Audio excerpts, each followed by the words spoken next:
Jean-Marc, que diriez-vous si vous croisiez dans les rues de Limoges un garçon qui se promène en jupe? Ben pourquoi pas? Eh ben pourquoi pas, Jérôme Salomé le fait. Vous allez voir, c'est un portrait signé Martin Ducrot.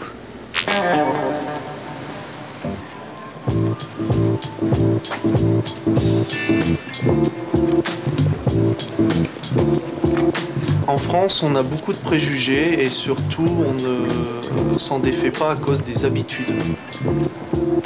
On n'a pas l'habitude de voir un homme qui porte des jupes, tout au moins à notre époque. Donc on va essayer d'imaginer des choses sur celui qui oserait porter une jupe. L'idée m'est venue, on va dire, quand j'étais au collège, lorsque les étés étaient assez chauds.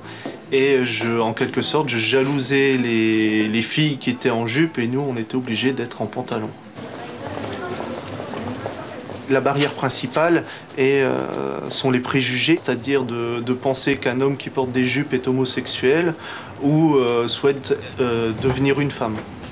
Même si je savais que mon souhait de porter des jupes était pour le confort, j'avais peur que tout le monde me regarde, que tout le monde m'insulte.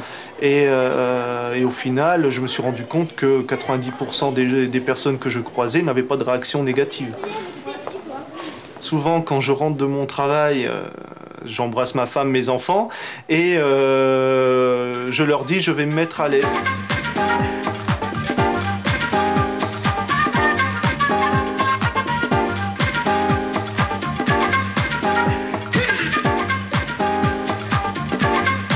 Le pantalon a une couture qui remonte jusqu'à l'entrejambe et lorsqu'on s'assoit, la couture nous donne moins d'espace pour notre anatomie d'homme.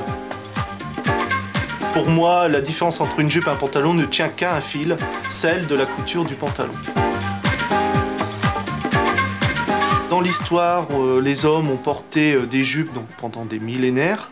Ça va depuis les Égyptiens qui portaient le pagne, les rois qui portaient des robes, aux soldats qui portaient des tuniques. Et encore aujourd'hui dans certains pays, comme par exemple les Indonésiens qui portent le sarong au quotidien.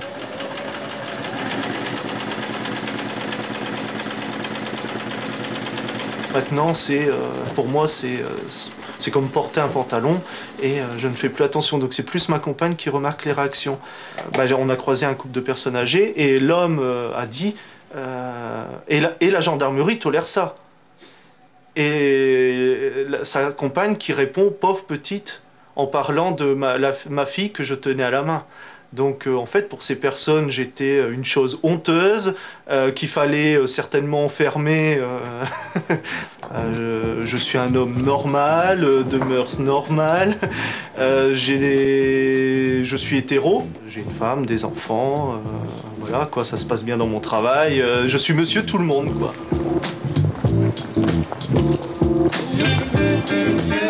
Il est gonflé, ce garçon, quand même. N'est-ce pas? Je crois que l'originalité, c'est d'abord une question de confiance en soi. Finalement, c'est certainement nous qui avons un regard très décalé. C'est pas lui. C'est pas lui, non? Non. Lui, il assume son choix, en fait. Exactement. Et la différence, c'est comme ça. Être capable d'assumer sa propre différence. Du coup, pour pouvoir être accepté de tous. C'est une belle leçon de tolérance. Tout à fait.